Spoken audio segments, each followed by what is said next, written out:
www.islamicwaves.com.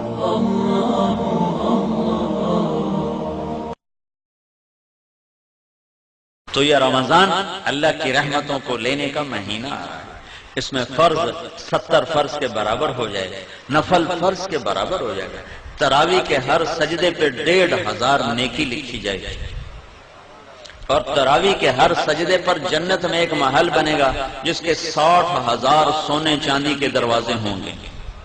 کتنی بڑی کمائی ہو گئی؟ پہلے دن تو بڑے نمازی آئیں گے، تراویح بھی پڑھیں گے، اگلے دن ایک صف گئی، اگلے دن دوسری صف گئی، اگلے دن تیسری صف گئی، پھر خالی۔ یہاں طاہا مسجد کافی بڑی ہے، ادھر وہاں باہر ایک بورڈ لگ جائے کہ یہاں تراویح پڑھنے والے کو 150 روپے فی سجدہ انعام دیا جائے گا، تو ایتھے ڈنڈے سوٹے نہ لڑائیاں ہونیاں تھارا لینا سے، اوتھے ہی بندے چڑھے ہوئے ہیں، دادے نانے بھی اٹھا کے لے آئیں گے، اٹھی دادا تینوں لے چلنا نماز پڑھائیں، اور تمہارا رب اور میرا نبی اور آپ کا نبی اور کائنات کا نبی وعدہ کر رہا ہے کہ تم ایک سجدہ تراویح کا دو، اللہ تمہیں 1500 نیکی عطا فرمائے گا، اور صرف نیکی نہیں، اس کے ساتھ تمہارے لیے جنت میں ایک گھر بنائے گا جس کے 60,000 سونے چاندی کے دروازے ہوں گے۔ وہ گھر کتنا بڑا ہوگا؟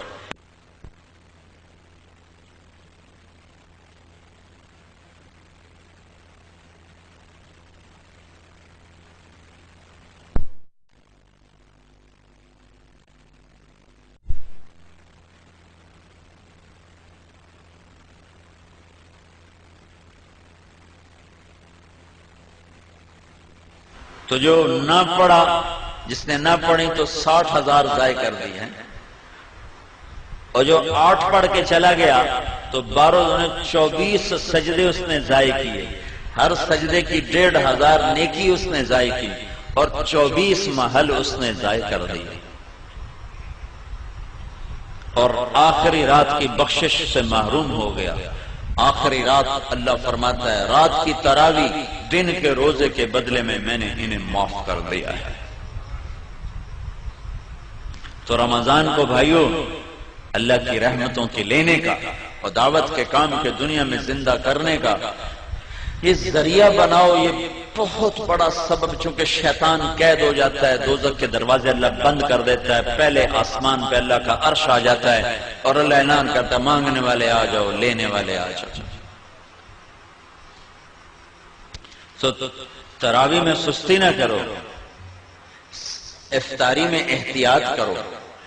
وہ افطاری میں اتنا کھا لیتے ہیں، اتنا کھا لیتے ہیں، وہ ڈھٹھے پہ ہوں، اٹھیا ہی نہیں جاندہ۔ تراویح کے میں پڑھیے پکوڑے بھی اندر، سموسے بھی اندر، پیس بھی اندر، سیون اپ بھی اندر، روح افزا بھی اندر، اتو کوئی ہور بنا لدی تو وہ بھی اندر، تالی روٹی کھاؤنی، پیچھے روٹی بھی کھاؤنی۔ ہن اتنا کھا کے تو عشاء ہی نہیں پڑھی جاندی، تراویح کے میں پڑھیاں جاندی۔ احتیاط کرو، تھوڑی سی افطاری کرو، تھوڑی سی، جس سے طبیعت پہ بوجھ نہ ہو۔ مغرب پڑھو، عشاء پڑھو، تراویح پڑھو، پھر کھانا کھا لو۔ لیکن جیسے لوگ حملہ کرتے ہیں دسترخوان پہ، اگر ایسے کرو گے پھر تو تراویح کو نہیں پڑھیاں جاؤں، پھر تو کھاندے نال ستے پہ ہوں گے، کھا فنائی پھیر دیں گے۔ تو اپنے اوپر ظلم نہ کرو، کھجور لو، کوئی اور کوئی ہلکی پھلکی چیز لے لو، پانی پی لو، چائے پی لو، بشاشت کے ساتھ آپ تراویح پڑھ لو۔ اس کے بعد بھاویں پوری پرات کھا جاؤ، لیکن روٹی کے پیچھے تراویح ضائع نہ کرو۔ 90% لوگ جو تراویح چھوڑتے ہیں تو ڈھیر کھامن دی وجہ سے اٹھے نہیں جاتے، نیند آ رہی ہوتی، چونکہ سارا دن کا فاقہ ہوتا ہے، ایک دم پھر اپنے اندر ڈالتے ہیں تو پھر کہاں پڑا جائے گا۔ تو احتیاط کرو، روزے کا مقصد بھی بھوکا رہنا ہے تاکہ اندر کے فاسد مادے بھی جلیں اور کسی غریب کی غربت کا احساس بھی ہو۔ تو جب تم ہر شے وچ تن چھڈو تو سارے دن کے روزے کا مقصد ہی فوت ہو۔ وہ دسترخوان اٹھ رہا تھا تو ایک ساتھی کہنے لگے مطلب چنگا کھا پی، کہنے لگے ہائے، دوسرے نے پوچھا ہائے کیوں کی تھی کہ اے سارا واپس کیوں جاندہ پہ، ہن اندر لے جامن دی جگہ تا ہے کوئی نہیں، اے سارا واپس کیوں جاندہ پہ۔ تو گرمی کے روزے آ رہے ہیں، ڈرو نہیں، بھوک سے پیاس سے ڈرو نہیں، اللہ آخرت کی پیاس سے بچائے گا، اللہ موت کے وقت کی پیاس سے بچائے گا، اللہ حشر کی بھوک اور پیاس سے بچائے گا۔ اور اللہ تعالیٰ فرماتا ہے روزے کا بدلہ میں خود ہوں، اور اللہ کے نبی اپنے ہاتھوں سے کوثر کا جام پلائے گا، اور خود اللہ تمہیں پلانے والا ہوگا، وَسَقَاهُمْ رَبُّهُمْ شَرَابًا طَهُورًا، اللہ خود تمہیں اپنی جنت کے جام پیش فرمائے گا، کلو میرا بندہ آج یہاں پی، تیرا رب ساقی ہے۔ تو بھوک اور پیاس سے ڈرو نہیں، یہ میرے رب کی عطا ہے کہ وہ اپنے بندوں کو تھوڑی سی بھوک دے کر ہمیشہ کی بھوک سے بچانا چاہتا ہے، تھوڑی سی پیاس دے کر ہمیشہ کی پیاس سے بچانا چاہتا ہے۔ اور اپنے دل کو بغض اور کینے سے پاک رکھو کہ کینے اور بغض سے بھرا ہوا دل رمضان میں بھی نہیں اللہ کی رحمت کے سائے میں آتا۔ لڑے ہوئے صلح کرو، روٹھے ہوئے مان جاؤ، ورنہ رمضان کی برکتوں سے محروم ہو جاؤ گے۔ چھوٹے پن جاؤ، نیچے جھک جاؤ، نیچے پڑ جاؤ، تاکہ اللہ پاک پچھلے سال کے سارے گناہوں پر قلم پھیر۔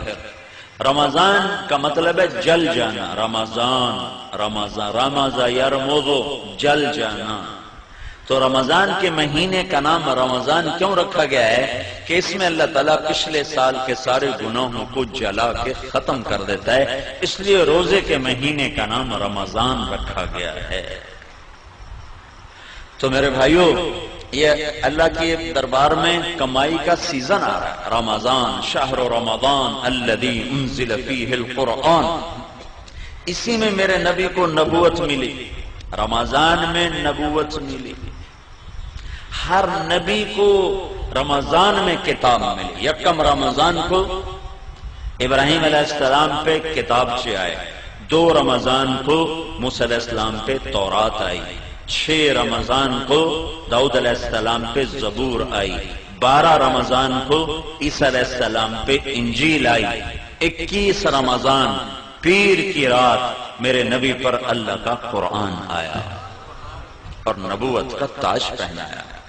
اس میں شب قدر اللہ نے رکھی، 21، 23، 25، 27، 29، 5 راتیں جاگ لو، 1000 مہینے کی عبادت سے زیادہ کا اجر اپنے خزانوں میں، اپنے کتاب میں لکھوا لو، اور اللہ کے خزانوں سے ساری زندگی کے گناہ معاف کروا لو اور جنت کے فیصلے کروا لو، صرف 5 راتیں جاگ کر۔ 5 اعتکاف بیٹھنے والا تو سویا ہوا بھی ہو تو عبادت لکھی جاتی، جو اعتکاف بیٹھنا۔ ہمارے نبی نے ساری زندگی اعتکاف نہیں چھوڑا، ساری زندگی، اور جس سال دنیا سے جانا تھا اس سال آپ نے ڈبل اعتکاف کیا، 20 دن کا اعتکاف کیا۔ نہیں، آپ نے 11 ہجری میں آپ کا وصال ہوا ہے تو 10 ہجری کا جو رمضان آیا اس میں آپ نے 20 دن کا اعتکاف فرمایا۔ ہر سال آپ رمضان میں اعتکاف میں بیٹھتے تھے مستقل، اور ایک دفعہ آپ نے اعتکاف اپنا توڑ دیا کسی وجہ سے، تو پھر شوال میں آپ نے 10 دن کا اعتکاف فرمایا۔ اعتکاف کرنے والا ایسا ہے جیسے اللہ کے دربار پہ جا کے بیٹھ گیا، جو سخی کے در پہ بیٹھتا ہے وہ لے کے ہی اٹھتا ہے۔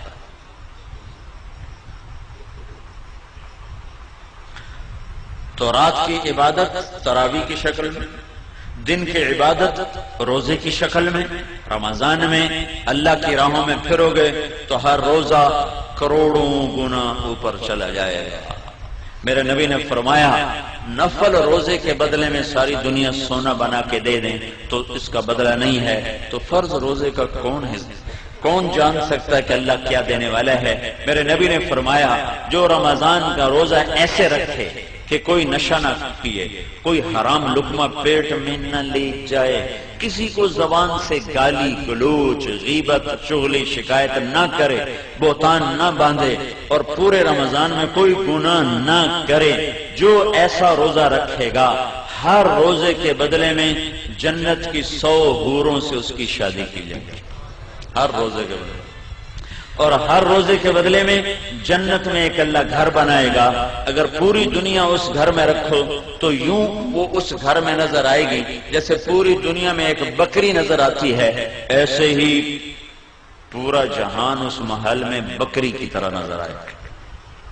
تو بھائیو، یہ رمضان تھوڑا گرمی کا ہے، اگلے سال اور گرم ہوگا، اس سے اگلے سال اور گرم ہوگا. یہ میرے رب کا امتحان ہے اپنے بندوں کے لیے، تھوڑے وقتوں کا کہ اللہ 50,000 سال کے دن کی گرمی کی بھوک اور پیاس سے بچائے گا. کان مقدارہ 50,000 سنہ، جس کی لمبائی 50,000 سال کے برابر ہے. اللہ اس سے ہماری حفاظت فرمائے گا. اور باب الریان، جنت کے 8 دروازے ہیں، ایک دروازے کا نام ہے ریان، وہ روزہ رکھنے والوں کے لیے ہے. روزے داروں کو اس سے جنت میں اللہ تعالیٰ داخل فرمائے گا. تو روزے کا مطلب منہ بند کرنا نہیں ہے، روزے کا مطلب ہے آنکھ بھی روزہ رکھے، حرام نہ دیکھے، کان بھی روزہ رکھیں، حرام نہ سنیں، زبان بھی روزہ رکھے، گالی غیبت چغلی نہ ہو، ہاتھ بھی روزہ رکھے، غلط نہ تولے، غلط نہ لکھے، ظلم نہ کرے، پاؤں بھی روزہ رکھیں، غلط محفل کو چل کے نہ جائیں. محکمہ جات کے لوگ، کتنے لوگ یہاں رمضان آ گیا ہوں رشوت نہیں لینی ہے، رمضان تو پیچھے حلال، رمضان سے حرام ہے. تو میں ایک شہر سے گزرا، بنو میں میری جماعت گئی تھی رمضان میں، تو ایک سینمے کے آگے بورڈ لگا ہوا تھا رمضان کے احترام میں سینما بند ہے. میں نے کہا یہ چنگی شریعت مسلمانہ بنائی، پھر رمضان سے حرام تے بعد حلال ہے. جسے کہتے یار تو دیکھو نا داڑھی رکھ کے تو جھوٹ بول رہا ہے، تو اس کا مطلب ہے داڑھی شیو کرا دو تو پھر جھوٹ حلال ہو گیا ہے. ایک تاجر نے نا ہمارے ساتھ کچھ وقت لگایا، لاہور کا بڑا تاجر، تو اس نے داڑھی رکھ لی. 4 مہینے بعد میں نے دیکھا تو پھر صاف. میں نے کہا یہ کیا کیا ہے؟ کہنے لگا جی سارا دن جھوٹ بولنا بندہ ہے، میں مناہ چھڑی. میں کہتا ہوں جھوٹ حلال ہو گیا، ہوں تو تیرے 2 گناہ ہو گئے، ایک داڑھی بناون دا، ایک جھوٹ بولن دا. تو رمضان میں حرام اور بعد میں حلال ہے.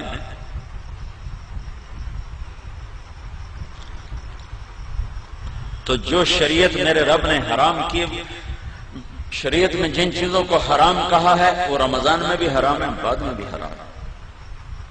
تو بھائیو سارے جسم کا روزہ رکھو اور اللہ کی راہوں میں نکل کر اپنے روزوں کو قیمتی بناؤ اور تسلی رکھو.